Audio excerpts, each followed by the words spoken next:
warahmatullahi wabarakatuh. Di sini kami dari kelompok 9 layanan khusus akan membahas tentang pelayanan laboratorium. Di sini saya Alfira Rahmatul Karimah, NIM T 2019 3115 akan membahas tentang definisi laboratorium dan jenis-jenis laboratorium. Secara etimologi, kata laboratorium memiliki arti tempat bekerja. Seiring dengan perkembangan zaman, kata laboratorium ini tetap memiliki arti tempat bekerja, tetapi lebih dikhususkan untuk penelitian ilmiah. Menurut Rustama Nuryadi, mendeskripsikan laboratorium adalah tempat atau ruangan yang digunakan untuk menerapkan teori dan penyelidikan yang dilaksanakan. Jenis-jenis laboratorium atau macam dari laboratorium. Ada banyak sekali jenis laboratorium dan ini mungkin hanya sebagian atau yang umum saja. Yang pertama yaitu laboratorium keagamaan, merupakan suatu sarana yang disediakan oleh lembaga pendidikan untuk mendukung dan dilengkapi dengan fasilitas yang mendukung untuk mengenalkan dan mengarahkan peserta didik agar jauh lebih memahami konsep agama. Contohnya misalkan kegiatan keagamaan. Yang kedua yaitu laboratorium kesenian. Ini digunakan untuk lebih mendorong peserta didik agar lebih melestarikan, mengenal kesenian kebudayaan melalui penerapan praktikum. Yang ketiga yaitu laboratorium komputer, merupakan salah satu unsur signifikan mengenai input dalam melakukan proses belajar mengajar yang efektif. Misalkan contoh kegiatan dari laboratorium komputer ini simulasi ujian nasional seperti itu. Terus nomor 4 yaitu laboratorium IPA atau sains. Ini sudah tidak asing lagi ya. Banyak sekolah atau lembaga pendidikan memiliki laboratorium IPA atau sains ini. Laboratorium IPA ini merupakan landasan dasar dari pembelajaran IPA dikarenakan laboratorium ini menjadi tempat diskusi, analisis, terus observasi dengan konsep materi pengetahuan yang telah dipahami sebelumnya kemudian diaplikasikan atau diterapkan di laboratorium ini. Yang kelima yaitu laboratorium budaya, merupakan suatu sarana yang ditunjukkan untuk peningkatan nilai seni atau apresiasi terhadap karya seni di Indonesia yang memiliki keragaman kesenian yang kaya dan indah. Laboratorium budaya ini juga bisa digunakan pendidik untuk mengetahui kreativitas atau keterampilan dari peserta didik itu. Misalkan dengan adanya kegiatan membatik, terus pentas seni, dan juga mendorong siswa bukan hanya aktif pada bidang akademik pengetahuan saja, tetapi juga terampil dalam bidang non-akademik. Juga bisa melestarikan kesenian dan budaya Indonesia. Yang keenam yaitu laboratorium IPS. Terdapat subbab materi misalkan mengenai geografi, sejarah Indonesia, atau kependudukan, atau bahkan perkantoran. Yang ketujuh yaitu laboratorium bahasa. Laboratorium bahasa ini juga sering ada di tiap-tiap lembaga pendidikan. Digunakan untuk misalkan mengasah kemampuan peserta didik melalui bahasa asing, misalkan dengan adanya kegiatan speech, storytelling, atau dalam bahasa Indonesia misalkan membaca puisi, seperti itu. Saya Nani Hayatul Kuswa, NIM T 2019-3125. Di sini saya akan menjelaskan tentang tujuan dan fungsi pelayanan laboratorium. Jadi, tujuan secara umum dari laboratorium yakni selaku layanan khusus yang difasilitasi secara prima oleh institusi pendidikan terhadap peserta didik guna mendukung proses kegiatan pembelajaran yang memiliki tujuan secara khusus yaitu 1. Mendukung, menunjang penuh pemahaman penguasaan materi yang telah diajarkan oleh pendidik. Yang kedua yaitu melatih keberanian tiap-tiap peserta didik sesuai dengan haknya. Yang ketiga yaitu memupuk, mengasah juga mengembangkan keterampilan pendidik dan peserta didik dalam mengembangkan keahlian dan profesinya.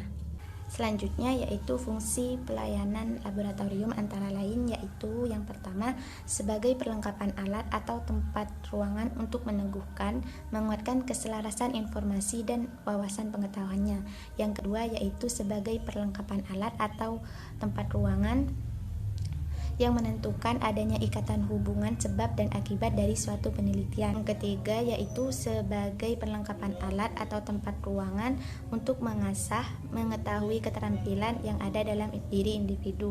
Jadi, fungsi laboratorium secara general dapat dikatakan laboratorium sebagai unsur sumber pembelajaran yang menggunakan metode analisis percobaan secara ilmiah sebagai prasarana pendidikan atau bisa disebut sebagai tampungan wadah dalam proses belajar mengajar. Baik, di sini saya akan melanjutkan penjelasan dari pemateri kedua, yaitu permasalahan dan kebutuhan dalam laboratorium. Yang pertama yaitu SDA, sumber daya manusia. Makna dari sumber daya manusia, pelayanan dan pengelolaan laboratorium di sini contohnya seperti ketua dan kepala laboratorium. Laboran juga seorang teknisi. Ketiganya memiliki peran tanggung jawab, wewenang yang bersumber berdasarkan acuan pada Peraturan Menteri Pendidikan Nasional RI yang bernomor 35 pada tahun 2010. Peraturan ini mengenai pertunjukan pedoman guru dengan tambahan tugas serta tanggung jawab kepala laboratorium. Namun meski demikian, sering dijumpai banyaknya kepala laboratorium yang masih mengerjakan tugas lainnya. Yang kedua, membutuhkan anggaran yang tidak sedikit untuk hal-hal yang mengenai perawatan, pemeliharaan, penjagaan, proses pengadaan sarana dan prasarana laboratorium membutuhkan anggaran yang cukup banyak. Jika anggaran sangat minim, akan terjadi kendala. Yang ketiga, keterbatasan sarana dan prasarana. Meski gedung laboratorium ataupun peralatannya telah mendapatkan sokongan dari pemerintah, tetapi bantuan tersebut terbatas. Tidak sedikit instansi yang peralatan laboratoriumnya sangat minim dan kurang lengkap.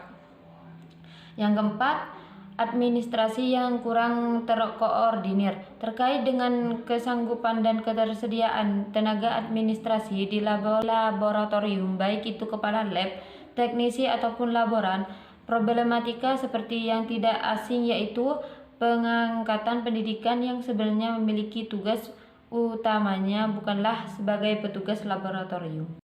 Dan selanjutnya, strategi pelayanan laboratorium. Strategi pelayanan laboratorium merupakan suatu proses pendekatan secara keseluruhan yang berhubungan dengan pelaksanaan gagasan atau pemikiran, perencanaan, dan eksekusi sebuah pelayanan laboratorium dalam jangka waktu tertentu.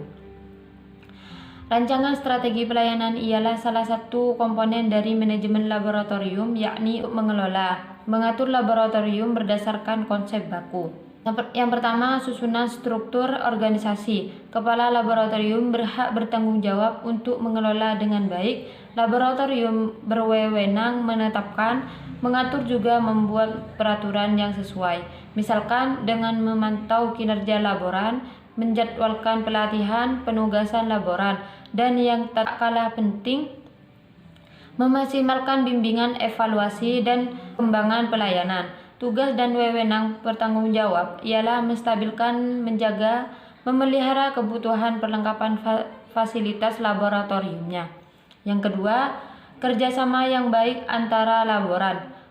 Pemberian tugas di antara laboran adalah salah satu bentuk kerjasama laboran.